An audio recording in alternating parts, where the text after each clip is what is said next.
Welcome to other channel. ನೋಡಿ friends, ನಾನು ಇವತ್ತು ಬದನೆಕಾಯಿ ಪಲ್ಯ ಮಾಡಿ ತೋರಿಸ್ತಾ ಇದ್ದೆ. ಇದನ್ನೊಂಚೂರು ಕತ್ತರಿಸ್ಕೊಂಬ ಫಸ್ಟಿಗೆ.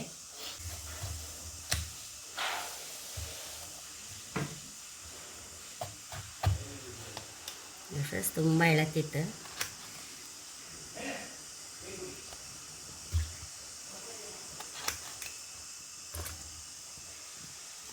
ಫ್ರೆಂಡ್ಸ್, ಒಂಚೂರು ಅರಿಶಿನ ಹಾಕೊಂಬೇದಕ್ಕೆ, ಆಗ ಹೋಳು ಕಪ್ಪಾಗೋದೇ ಇಲ್ಲ, ಹೀಗೆ ಕ್ಲೀನ್ ಇರುತ್ತೆ.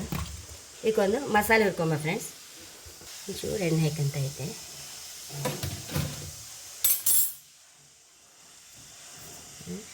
ಒಂದು 1/4 ಚಮಚ ಮೆಂತ್ಯ,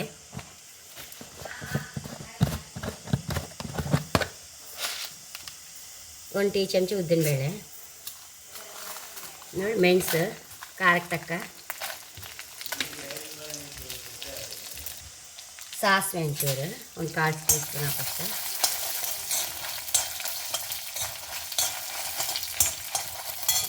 ಒಂಚೂರು ಬೇವಿನೆಲೆ ಹಾಕೊಂಡೆ. ಸಾಸಿವೆ ಹುಚ್ಚುತ್ತಾ ಇತ್ತಲ್ಲ, ಮಸಾಲೆ ಎಲ್ಲ ಹುರಿದಾಯ್ತು. ಲಾಸ್ಟಿಗೆ 1 ಟೇಬಲ್ ಸ್ಪೂನ್ ಹಾಕಷ್ಟು ಕೊತ್ತಂಬರಿ ಹಾಕೊಂಬ. 1 ಟೇಬಲ್ ಸ್ಪೂನ್ ಕೊತ್ತಂಬರಿ,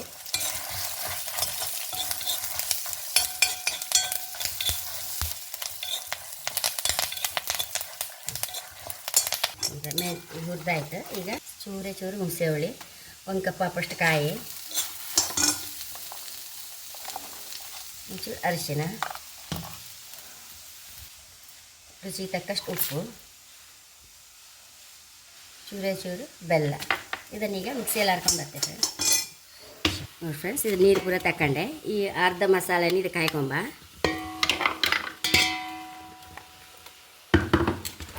ಈಗ ಮಿಕ್ಸ್ ಮಾಡ್ಕೊಂಡು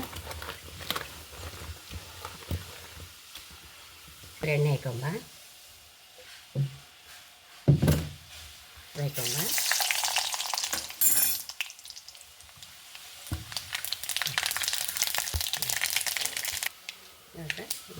ಬದನೆಕಾಯಿ ಒಳ್ಳಿದಕ್ಕೆ ಹಾಕೊಂಬ.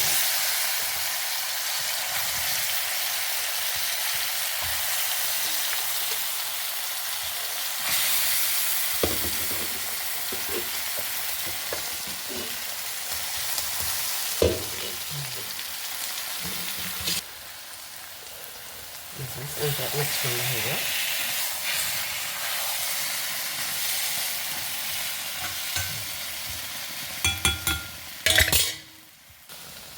ಮುಚ್ಚಿಟ್ಕೊಂಡು ಹಾಗಾಗಿ 2 ನಿಮಿಷಕ್ಕೆ ಒಂದ್ಸಲ ಮಗ್ಚುತ್ತಾ ಇರಬೇಕು. ಅಂತಾಯ್ತು ನೋಡುವ ಪಲ್ಯ. 2 ನಿಮಿಷಕ್ಕೆ ಒಂದ್ಸಲ ಮಗ್ಚುತ್ತಾ ಇಟ್ಕೊಂಡ್ರೆ ನೋಡಿ ಆಯ್ತು, ಬೆಂದಾಯಿತು. ಇದನ್ನು ಪ್ಲೇಟಿಗೆ ಹಾಕೊಂಡ್ಬಿಡುವ.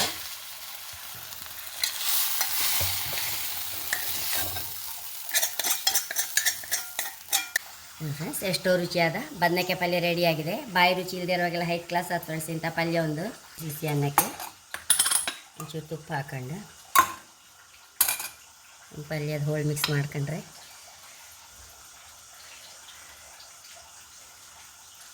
ಇದೊಂದು ತುಪ್ಪ ಹಾಕಿ ಊಟ ಮಾಡೋಕ್ಕೆ ಹೈ ಕ್ಲಾಸ್ ಆದ ಫ್ರೆಂಡ್ಸ್ ಬದನೆಕಾಯಿ ಪಲ್ಯ.